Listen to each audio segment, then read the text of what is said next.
Want to learn about manual mode for your camera? Let's go.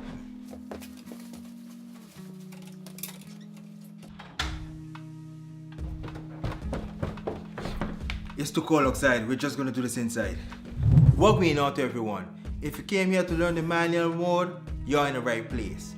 First things first, when I first started using my camera, I always used to use the automatic settings. It took me a long time before I actually looked into doing the manual mode, which is when I saw things like ISO, aperture, and shutter speed, I would panic, or I didn't really want to jump into using the manual mode because I thought it was too complicated.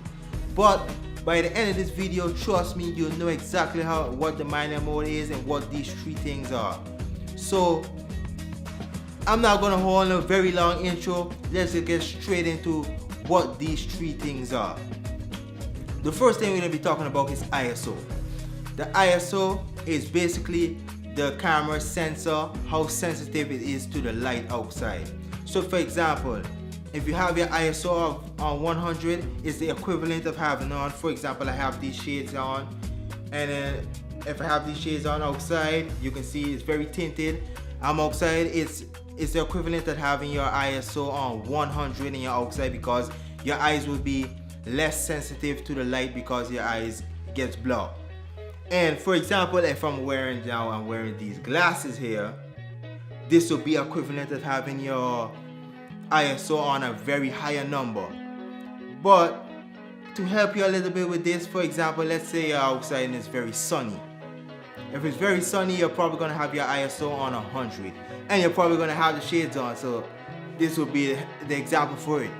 And let's say there are a little bit of clouds outside, you're probably going to have your ISO between 100 and 400.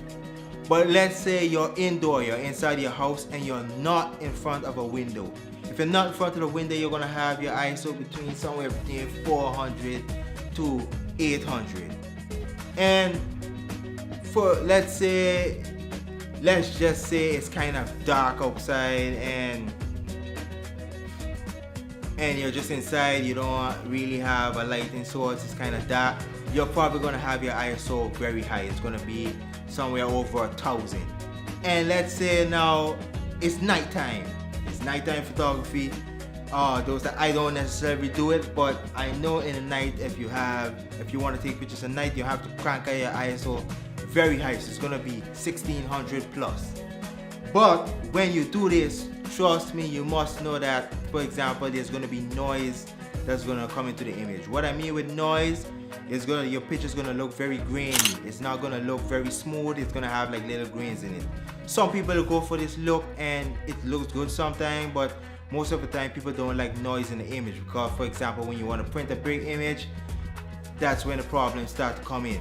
So I probably have an example, because trust me, I made a lot of mistakes with the ISO, and I made these mistakes so you guys don't have to make these same mistakes that I made. So I'll put an example here so you can know exactly what it looks like when you have your ISO too high, and that's the picture you get out of it. So don't worry, I have you guys with that one, and you'll just see that pop up here on the screen. The next thing we're going to go into is where I'm going to talk to you guys about the shutter speed. The shutter speed is, for example, let's say my eyes. If my eyes are blinking fast, that's equivalent to having an ISO very high. So then you can catch on a fast moving object, let's say a car, or there's children playing or something like that, so you can catch them. So then you have your shutter speed set very high so you can catch fast moving objects. For example, if I'm doing portraits, I like to do portraits, so usually I have my shutter speed around 100, because yeah, it's the person's not moving very fast and those type of stuff. So then I usually have it around 100. But let's say for example, I had to do a photo shoot. I went to an event and they were not an event. I went to a party and there was children moving up and down. So for example, I have my ISO like 500 and up, because the children are moving, they're playing in water, they're doing all type of stuff, and you want to catch the children still moving, so it's like you catch them still. So I will basically have my shutter speed like very high for that moment. But one thing you must know, if you have your shutter speed and you want to carry it like it's 60 or you want to carry it lower than that, I would advise you to get a tripod, because even when you press the button, that might shake the camera, and then that might cause you to have a kind of blurry image, or the person will look out of focus, or it will be as if something is moving. So I would advise, if you're going lower than 60, you should use a tripod. That's, for example, when you see people trying to get like the water, and the water looks very smooth, they carry their shutter speed very, very low, but they definitely use a tripod. So always use a tripod when you're going to do that. So I believe this is the part that you guys have been waiting for.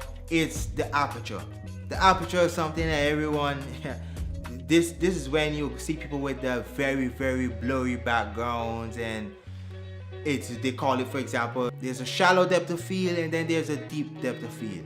Basically, in layman terms, it'll be, you want the picture blurry, or you want the background like to very, very blurry and crispy and that type of stuff, or you want everything in the picture focused. So it's one of the two you will want. For this, I have example, I had 4 books. I put it down on top of my couch, and I have them, one in front, next one on the back, but they're all going out. You'll see from the picture exactly what I mean. So for example, in this first picture, I have the aperture set at 1.8. You can see that the first book I have here is very in focus, but the background is very blurry around it. So, which means that it looks like you're only focusing on this and everything else around blurry. If you're someone that reads and you're interested in these books, I'll probably drop them down in the description, especially this first book that is Focus by Gary Vee. If you're a book reader, or you want to learn about branding or those type of stuff, you probably heard about Gary Vee already. You can just get this book and it'll teach you a lot about it. But you came here to learn manual mode, so that's what we're gonna do. That's why I'm gonna get straight back to that.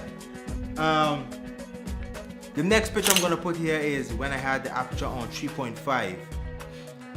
So the f-stop, they call it an f-stop too, it's on 3.5. So basically right there, you can see the first picture, the first book is in focus, and then the next book is kinda in focus too, and that is how the picture will look if you have it on 3.5 and you're focused on something. You can see, like, you see the background a little bit more.